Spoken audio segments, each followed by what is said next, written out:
반갑습니다. 이건철 교수입니다. 오늘은 붓으로 일제의 총칼과 맞선 단재 신채호에 대해서 한번 알아보도록 하겠습니다. 펜은 칼보다 강하다 그러죠. 정말 신채호 선생님에게 어울리는 말씀인데요. 신채호 사진입니다. 아니, 독립운동하신 민족주의자가 이런 중국 옷을 입고 있다니 싶겠지만은 중국 망명 시절에 찍은 사진입니다. 요거는요, 벽초 홍명희가 단재 신채호 선생에 대해서 평한 겁니다. 벽초 홍명희, 임꺽정 소설로 유명하지요. 물론 북한에 넘어가는 바람에 우리 남한에 좀 안 알려져서 그렇지 당대의 최고의 문인 중에 한 사람입니다. 단재가 논의에 억양하고 행동에 교계가 적으나, 논의에 억양하고 하는 것은 어떤 논의할 때 자기 주장 한번 하면 억양이 아주 세다 그 말이죠. 제 억양도 좀 센 편이죠. 자기 주장이 강하고 그러다는 겁니다. 또 행동에 교계가 적으나, 교계 쉽게 말해서 남의 눈치 보는 겁니다. 행동하는데 남의 눈치도 안 본다. 그러니까 좀 싫어하는 사람 싫어하겠죠. 그러나 억양이 과한 데는 정열이 있어 좋고, 교계가 적은 데는 속기가 없어 좋았다. 남의 눈치 안 본다는 그 자체가 속물 근성이 좀 오히려 없더라. 그냥 너 있는 그대로 표현하는 그런 모습 때문에 그렇다, 그 말씀이죠. 단재가 고집이 세고 괴벽스럽다고 흉보듯 변보듯 말하는 사람도 없지 않나. 심지어는 단재 신채호 선생에 대해서 많이 알려진 게 그럽니다. 항상 세수할 때도 뻣뻣하게 서서 세수하신다고. 소매 좀 걷고 뻣뻣하게 세수하면 물 다 흘러내리죠. 그걸 가지고 일부는 그럽니다. 신채호 선생이 일제시대라서 굽히기 싫어서 그렇다. 그거는 근거는 없습니다. 그냥 신채호 선생이 직접 하신 말씀은 왜 그렇게 세수를 하느냐, 그렇게 하면 옷 다 젖지 않느냐 했더니 어릴 때부터 내 습관이 이런데 어쩌란 말이냐, 그렇게 말씀하셨답니다. 그만큼 남이 볼 때는 자기 고집대로 하는 것처럼 보이고 고집이 세고 괴벽스럽다고 흉보듯 변보듯 말하는 사람도 없지 않나. 단재의 인물을 잘 알면 고집이 마음에 거슬리지 않고 괴벽이 눈에 거칠지 않았을 것입니다. 어떤 분이 좀 느낌이 오시죠? 정말 소신 있고 올곧은 분이라는 겁니다. 정말 소신 있고 올곧은 분은 세상의 시세에 잘 적응하는 그런 분들이 하고는 좀 안 맞습니다. 그냥 조금만 삐뚤어져도 못 보고 그냥 못 지나가니까요. 반대로 또 그런 좀 세상에 좀 아부잘하고 이런 사람들 볼 때는 신채호를 싫어할 겁니다. 저런 고집쟁이, 저런 괴팍한 사람, 자기 주장밖에 모르는 사람, 그러겠죠. 그러나 지금 돌아볼 때 한 점 부끄럼 없이 민족을 위해 살다 가신 분입니다. 생갑니다. 어찌 보면 뭐 좀 제법 괜찮은 초가집이죠. 괜찮은 초가집인데 평범한 당시의 초가집이라고 보시면 됩니다. 나는 아이 때부터 콩죽에 하도 물려서 50이 가까운 지금에도 콩죽이라면 몸서리 칠 만큼 신분이 나오 콩죽을 싫어한답니다. 그만큼 가난했나라기보다는 그 당시에 대부분 다 이랬죠. 죽을 밥 먹듯이 한 그 시절이니까 신채호 선생이라고 해서 특별히 아주 힘들게 살았다, 어렵게 살았다는 건 아닙니다. 넉넉하지는 못했다 그래요. 근데 요 정도 집이라면 그 당시 괜찮은 편입니다. 보니까 뭐 3칸, 초가 3칸 넘죠. 초가집이긴 하지만은 뭐 특별히 그럽니다. 뭐 꿈에 아주 무슨 뭐 탄생 어떤 해몽이 있었던 것도 아니고, 또 집터가 아주 대단한 명당 그런 것도 아니고, 어릴 때 태어날 때 어릴 때 자라는 모습에서 특별한 모습 없었답니다. 그저 평범했답니다. 단지 아주 똑똑한 거는 표가 났답니다. 근데 여기서 한 7년 정도 살다가 아버지가 돌아가시는 바람에 옮깁니다. 현재 청주시 낭성면, 앞에는 지금 현재 대전시에 속합니다. 대전시에 속하지만 대전 아래쪽에 아예 변두리 쪽입니다. 지금은 청주시 낭성면 귀래리에 위치했는데, 이게 단재 신채호 선생의 사당입니다. 사당 뒤에 무덤이 있습니다.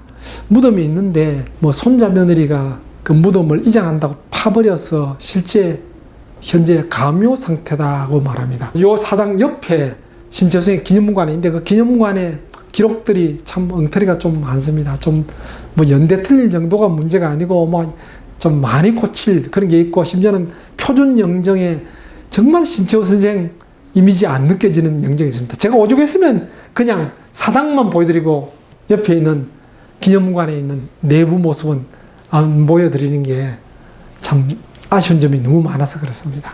단재가 어린 시절에 보낸 이 지역은 일명 그렇죠, 산동지방, 청주시 낭성면 귀례리지만은 그 당시는 여기를 산동이라 그랬답니다. 중국 산동 말고 산동인데 당시 이곳에서 함께 공부하던 단재와 신규식, 신배구, 그러니까 신채호, 신규식, 신배구 다 신씨죠. 요 집이, 요 동네가 바로 신채호 선생의 일가들이 같이 살던 집성촌이랍니다. 근데 그런 한 동네에 이런 대단한 인재들이 있었다.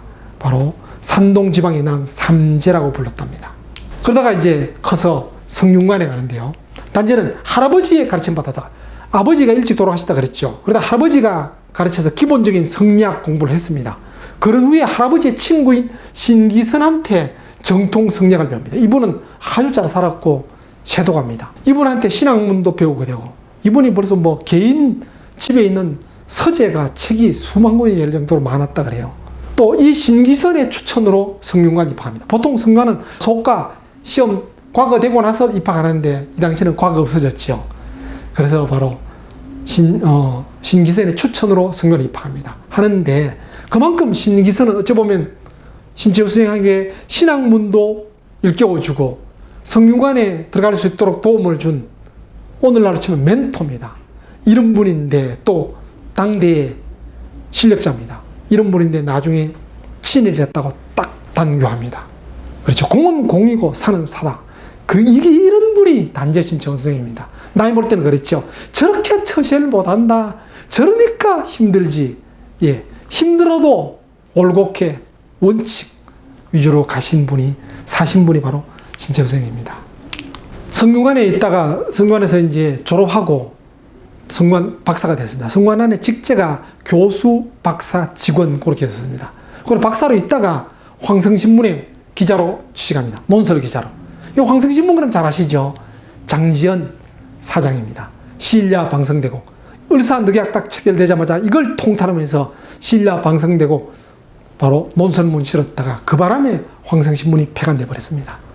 그래서 바로 다시 대한매일신보로 옮깁니다. 근데 이미 을사늑약 체결되고 한일합방되고 하면서 그 당시에 민족주의 계열의 신문들이 다 폐간되거나 흡수돼 버렸어요.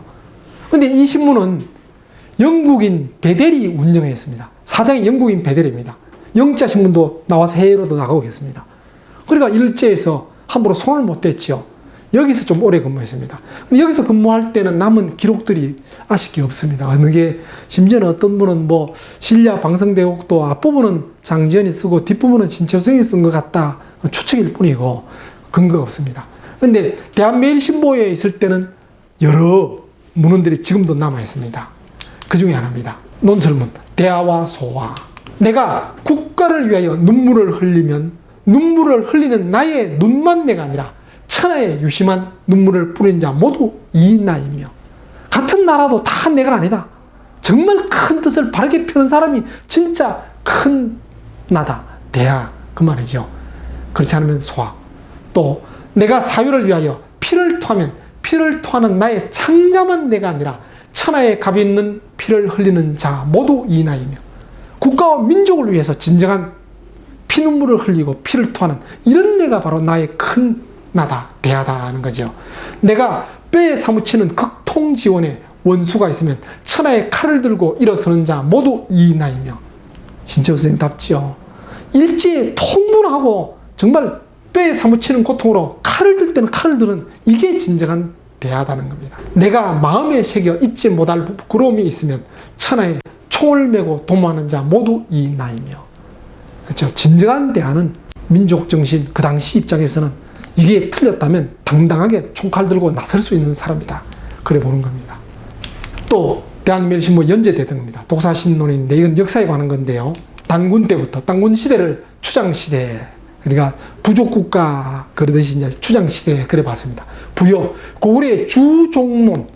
자 이게 뭐냐면 김부식이 삼국사국에서는 부여를 우리 역사로 취급을 안 했습니다. 근데 단재신조는 아니다. 고구려 민족이 중심이었다 부여가. 그래서 우리 역사다 보는 겁니다.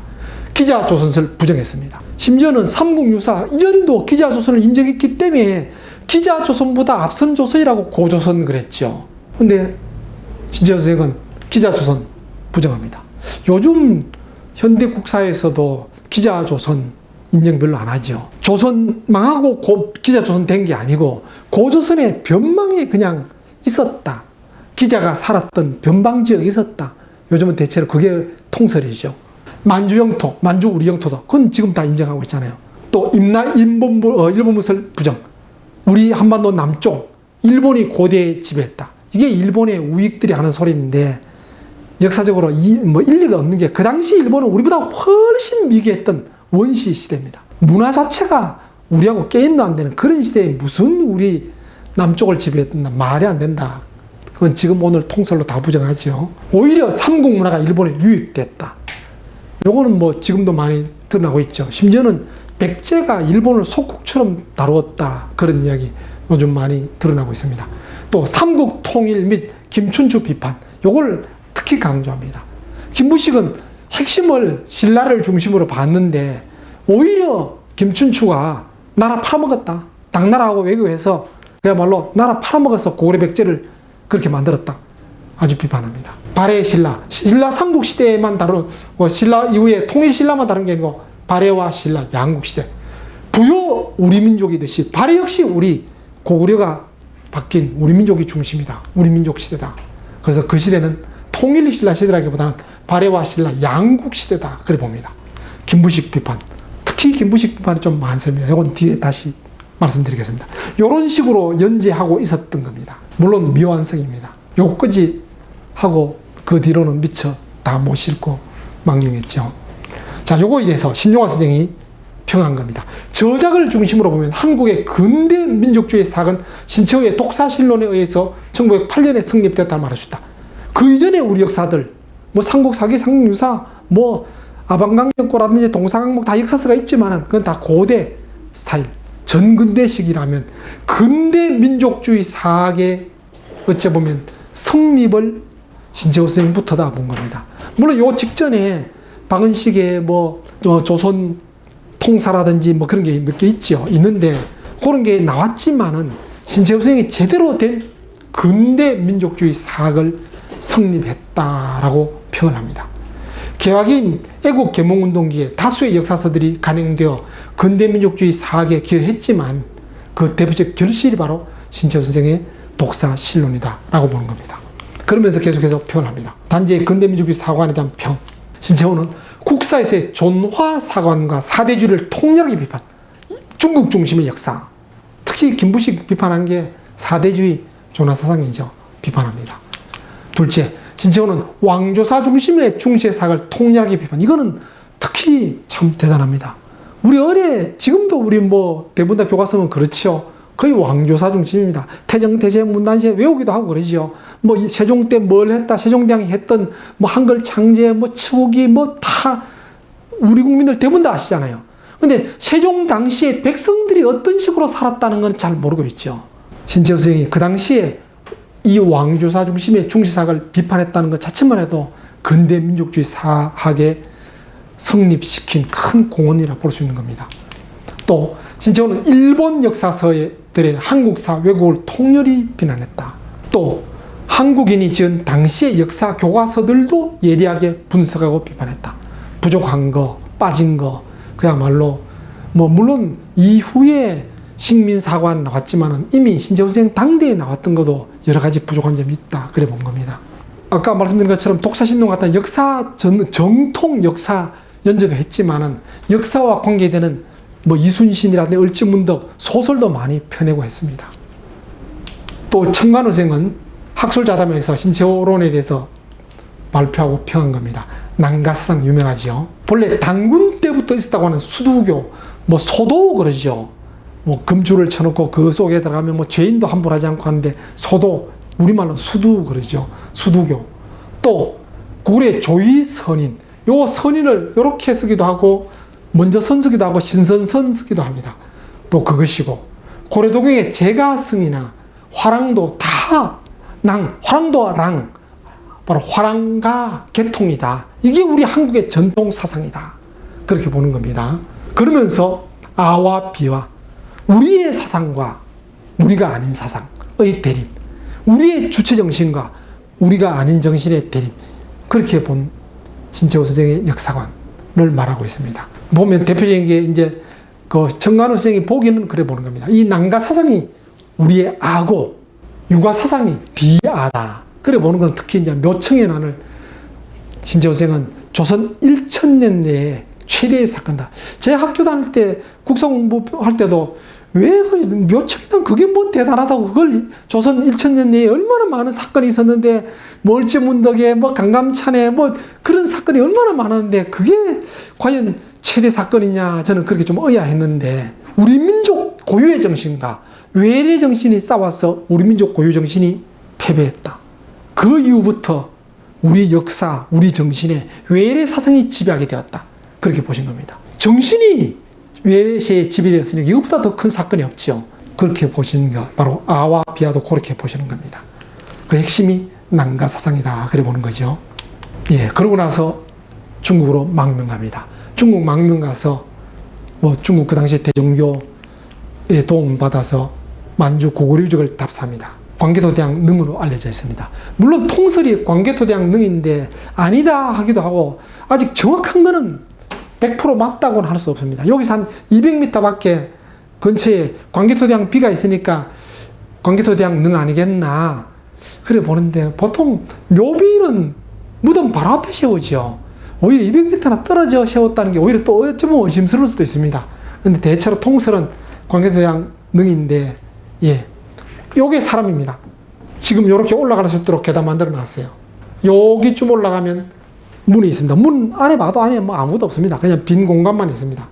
인데 문제는 이렇게 허물어지고 한 이런 무덤에 더군다나 사람까지 올라다니도록 계단 만들어 놓고 들여다보도록 이게 과연 중국식 문화재 보호인지 오히려 중국이 우리 고구려를 그냥 버려둔 건지 참 너무나 안타깝습니다. 그리고 또 어딜 찾아봐도 우리 한국의 사전이나 심지어는 뭐 그 인터넷 사전들 뭐 구글이니 네이버니 찾아봐도 이 능의 크기에 대해서 나온 게 없어요. 근데 신재호 선생은 그 당시에 측량할 기기도 없으면서 몸으로 재어서 높이 10장가량, 하층 위주는 80발, 팔로 재었더니 80발이더라.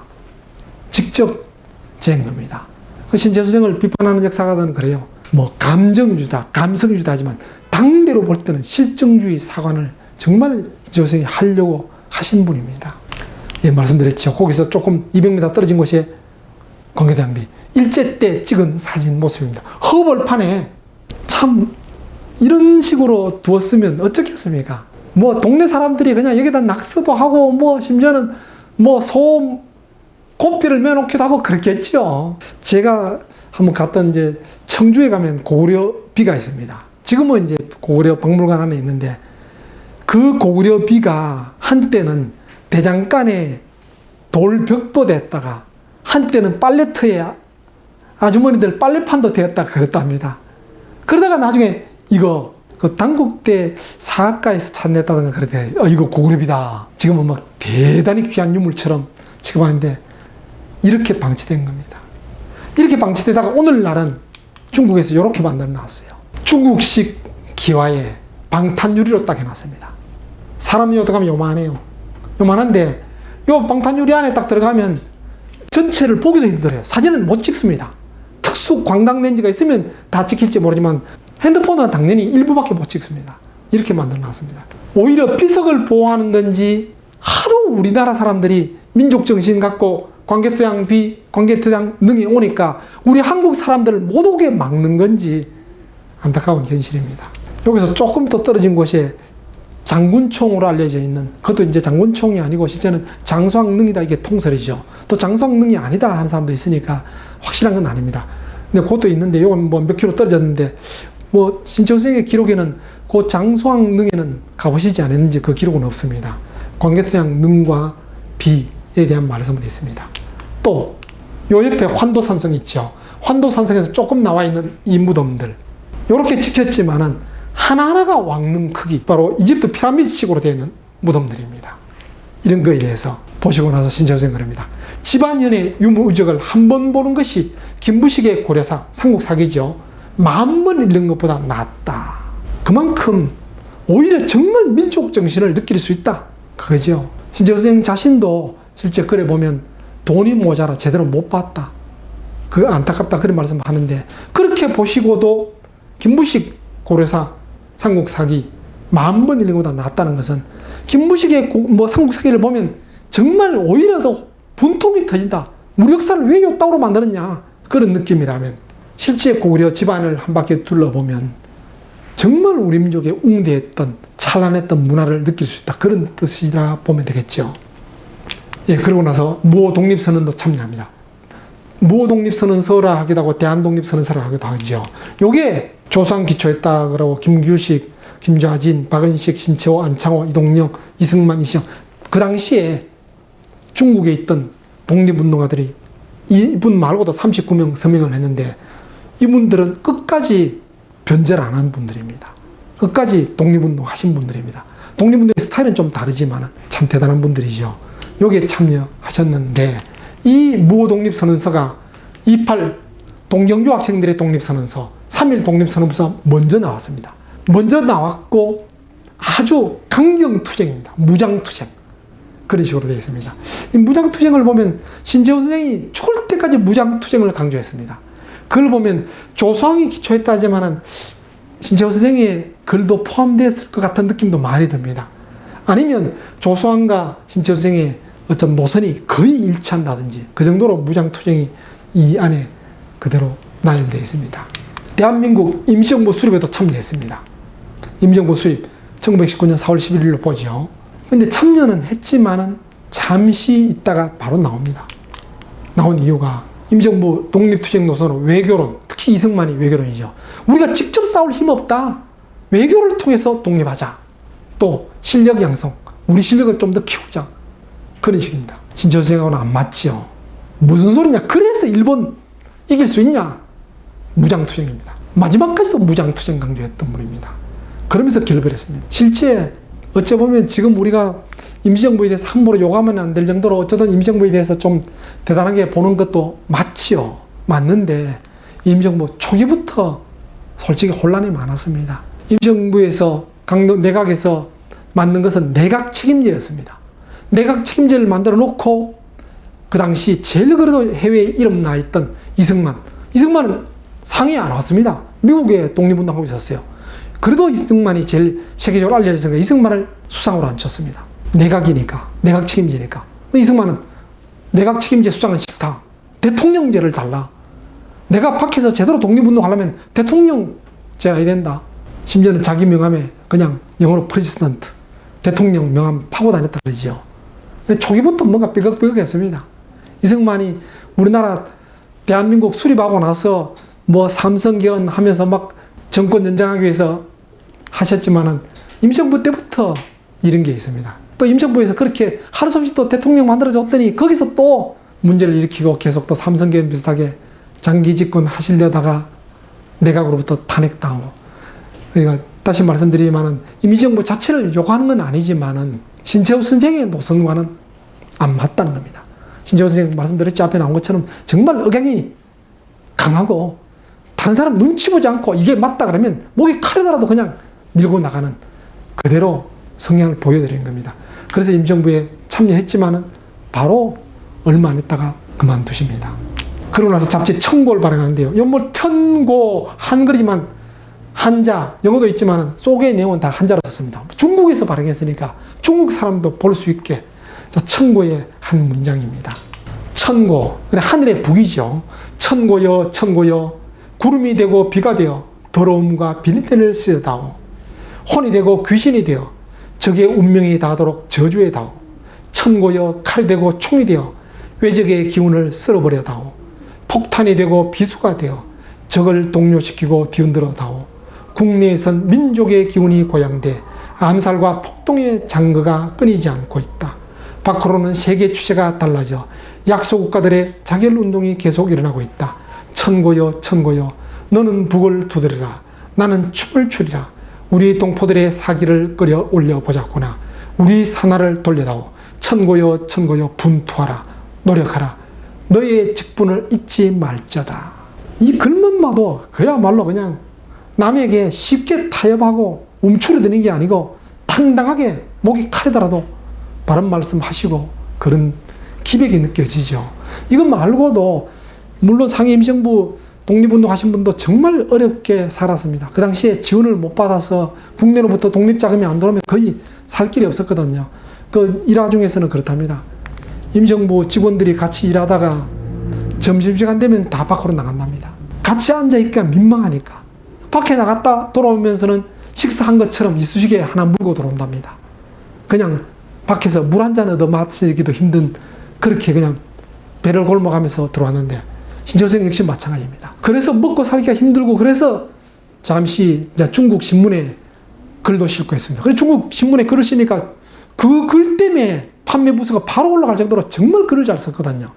그랬었는데 그걸로 조금 생활비 보탬이 됐는데, 한 번은 딱 글자 하나, 그것도 조사 하나, 주요 명사 부사가 아니고 조사 하나 중국 신문에서 고쳤다고 딱 끊어버렸습니다. 자존심 상한다.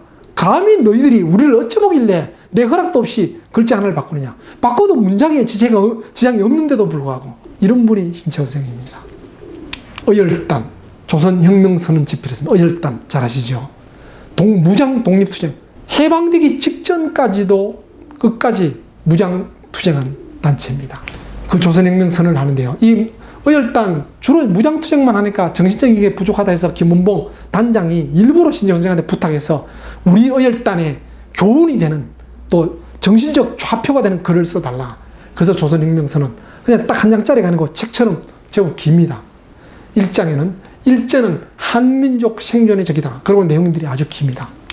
또 2장 강도정치의 타협 기생자는 우리의 적이다. 3장 외교 준비 미몽을 버리고 민중 직접 혁명을 선언하노라. 바로 임시정부 노선 반대한다는 게 표관하죠. 4장 양병 10만이 일척의 작탄만 못하니, 그냥 실력을 양성하자, 외교를 통해서 실력을 양성하자 뭐 그러는데, 그런 준비 양성 10만 하는 것보다 폭탄 한번 던지는 게 낫다. 바로 어열단의 투쟁 노선 그대로 반영한 겁니다. 이족, 다른 민족의 통치 등을 파괴하고 신조선을 건설하자. 이런 등등인데요. 조선민족의 생존을 유지하자면 강도 일본을 구축할지며, 강도 일본을 구축하자면 오직 혁명으로 살 뿐이니 혁명이 아니고서는 강도 일본을 구축할 방법이 없는 바이다. 이렇게 길게 책처럼 쓰고 마지막 부분에 이렇게 했습니다. 이걸 보고 어열단 단원들이 더 감동해서 정말 민족 정신을 불태우면서 끝까지 싸웠다 그러죠. 조선 어열단. 이 어열단이 제가 학교 다닐 때는 역사에서 안 배웠습니다. 요즘은 영화를 통해서 좀 알려졌죠. 암살, 밀정. 여기서 김원봉이 나오고 했는데, 왜 제가 다닐 때는 안 배웠냐면요. 이 김원봉이 어열단을 이끌었는데 얼마나 대단했냐면, 일제 때 김구 선생의 현상금보다 몇 배가 높았습니다. 그랬던 분인데 신출귀몰 했습니다. 김구 선생은 중국에 망명하고 나서 국내에 안 돌아왔죠. 해방 이후에 돌아왔죠.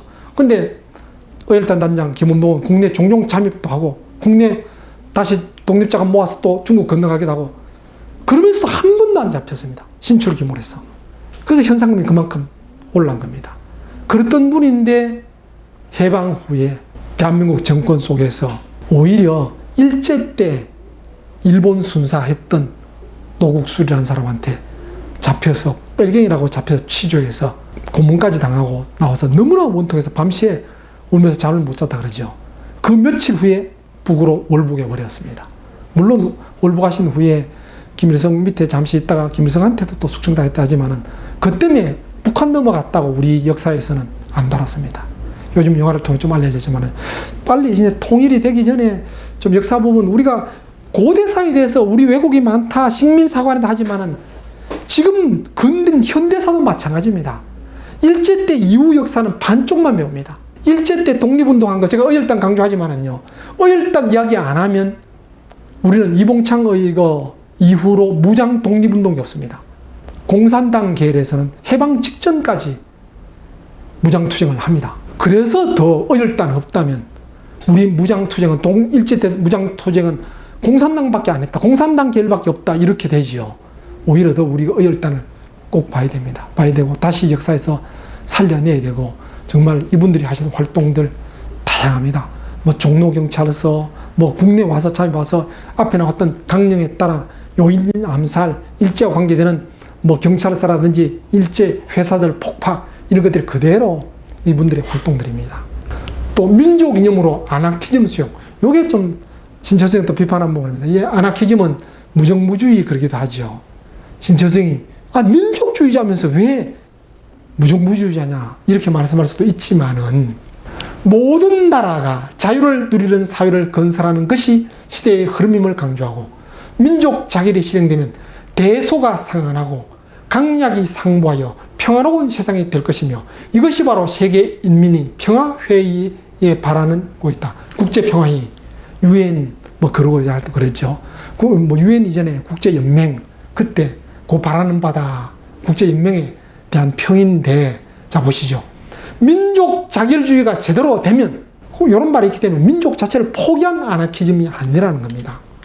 단지는 아나키즘을 수용하면서부터는 국가를 더 이상 언급하지 않고 일제의 식민지배로부터 민족 해방을 강조했다. 국가, 바로 무정부주의, 국가 정부가 아니고 민족이다.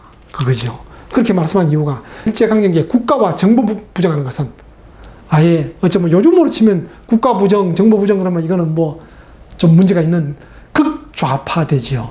근데 신철 선생 입장에서는 그 당시에 일본 제국주의 식민지 권력 부정이라 볼 수 있는 겁니다. 실제 아나키즘 정확히 번역하면 우리나라에서는 의뢰 무정부주의로 번역이 되는데 원어를 그대로 풀어보면 무권력주의 그게 오히려 더 정확합니다. 그러니까 강제 폭력으로부터의 해방 그렇게 보시면 됩니다. 위국 위체 사건으로 비춰 위체는 채권이라고 보면 됩니다. 외국 채권을 위조해서 독립자금으로 쓰려다가 체포됐습니다. 단지는 1925년 무정부주의 동방연맹에 가입했는데 아나키즘은 선진에 적극 힘쓰기 위한 잡지 발행 자금 마련을 위해서 물론 아나키즘이니까 무정부주의를 쉽게 번역했지만 여기에는 꼭 독립운동가들 뿐만 아니고 동아시아에 아나키즘 운동하는 사람들이 여러 뭐 심지어 중국 심지어 일본 사람도 포함되어 있습니다. 그런 사람들이 같이 모여서 바로 무정부주의 운동하면서 민족 정신, 우리는 우리대로 민족, 중국은 중국 민족대로 민족의 해방 그런 거 하기 위한 잡지 발행 자금 마련하기 위해서 외국환을 위조해서 쓰자. 외국 위채를 200매 위조해서 총가 6만 4천 원. 그 당시 6만 4천 원은 뭐 엄청나게 큰 돈이죠. 그런 돈을 일본, 대만, 한국 관동주에 있는 우체국에 보내면 그 우체국 통해서 찾아서 근처 쓰자 그겁니다. 한 곳에서 발행해서 흩어져서 돈 갖고 가다가 다시 또 문제가 생기니까 우체국 일단 보내면 각 곳에 우체국에서 찾아서 그 지역의 독립자금 또는 민족운동자금 아나키즘 활동자금으로 쓸 수 있지 않느냐 그렇게 한 겁니다. 그렇게 했는데 28년 5월 8일에 유병택이라는 가명으로 책임액 1만 2천을 찾기 위해서 대만 누구는 일본 가고 누구는 대만 누구는 한국 누구는 관동주 신채호생은 대만 가서 찾기로 했습니다. 했는데 대만 기lun항에 도착하자마자 일본 수상 그러니까 뭐 해상관리 요즘으로 치면 이제 배 타고 들어오는 그때 관원들 있죠. 세관 관원한테 바로 체포됐습니다. 신채호생만 체포된 게 아니고 다른 쪽에 갔던 관동주에 갔던 또 다른 사람 그야말로 거의 도착해서 거의 대부분 잡혔어요. 그걸 볼 때 아마 내부 정보가 새 나간 것 같습니다. 신채호생 뭐 어쩌다 잡히고 나머지 사람들이 안 잡혔다는 모르지만 같이 동시에 여러 사람이 잡혔다는 건 내부 정보가 좀 새 나간 것 같아요. 어쨌든 그 바람에 체포되고 여순 감옥에 수감됩니다. 여순 감옥 리순 감옥 했는데 아시죠? 바로 안중근 의사가 순국하신 곳입니다. 지금은 아예 그냥 관광지처럼 입장료 받고 보여주는 박물관처럼 운영하고 있습니다. 1928년 체포되어 1930년 10년형을 받고 리순 감옥에 수감되었다가 36년에 그래서 10년 못 채우고 목사했습니다. 물론 이때부터 10년 아니고 체포된 이때부터니까 불과 1년, 2년이 채 안 되는 그 정도 앞두고 1년 한 6개월인가 앞두고 목사했습니다. 예, 마지막 모습입니다. 우리가 알고 있는 코스염 있는 그런 모습하고 좀 다르지요. 긴 옥살이를 위해 건강이 크게 악화되자 형무소당국은 서울의 가족에게 병보석 출감을 통과하였고 친지들이 재력 있는 친일 인사를 보증인으로 내세우고 가출옥할 것을 제의해서는 단호히 거부했다. 가출옥하려면 일단 그렇죠. 보증금, 보석금처럼 내야 되잖아요. 그 돈 있는 사람, 그 당시에 돈 있는 사람은 뭐 한국에서 조선에서 친일한 사람들이니까 친일하는 사람들, 재력 있는 친일 인사 보증인으로 세워서 돈도 보증하고 사람도 보증하니까 잠시 출국할 수 있다 제했지만 거부했습니다. 어쩌면 아까 말씀드렸죠. 한 점 부끄럼 없이 올곧게 민족 정신, 독립운동만을 위해서 싸운 분입니다. 57세가 되던 1936년 2월 18일 뇌일열로 쓰러진 후 2월 21일 하오 4시경 한마디 유언도 남기지 못한 채 파란만은 생애를 접었다. 어떤 분이 평하기를 그럽니다. 정말 봐도 흠 하나 잡을 데 없는 그런 분이다. 독립운동 했던 분도 나중에 조금씩 다 변절이 되고, 심지어는 뭐 신리아 방송되고 있었던 장재현 그분도 나중에는 친일 신문에 글도 좀 실으면서 생활비 좀 받아 쓰고, 또 어떤 분은 민족정신 하다가 나중에 친일 시 같은 거 막 쓰고 막 그러다가 나중에 해방되고 나서 왜 당시에 친일 했어 했더니 내가 이렇게 빨리 해방될 줄 몰랐다, 이런 말 하는 사람도 있었다 그러죠. 거기에 비해서 신채호생은 정말 타협하지 않고, 앞에서 말씀드렸죠. 억양이 거칠고 교계가 없었지만은 소신껏 한 번도 굽히지 않고 붓으로 일제 총칼과 맞섰던 분이라는 겁니다. 현재 신채호생을 평하는 겁니다. 독립운동가로서, 사가로서, 또 언론인으로서 단재는 다방면으로 우리 근대사에 거보를 남겼지만은 단재의 일념은 첫째, 조국의 씩씩한 재건이었고, 물론 이거 안재홍 선생이 한 말입니다. 그걸 인용한 겁니다. 또 사학도 신문도 말하자면 그 독립운동을 위한 방법이고 수단이었다. 그것은 신문 내지 사학에 종사하는 태도에 있어 현대의 직업적인 저널리스트 내지 사학도들과는 큰 거리가 있는 것이지만 왕조 말부터 일본 강점기 시대에 걸쳐서는 독립운동과 사학과 언론을 삼일체처럼 파가고 실천한 유형의 인물들이 적지 않았다. 요즘은 사학 따로 뭐 그렇죠, 저널 따로 언론 따로 하지만은 그 당시는 의뢰 그렇게도 했지만은 이렇게 한 선구적인, 그러면서 또 근대 민족주의 사학을 정립한 분이다. 그런 분이 바로 신채호 선생이다. 그 말씀입니다.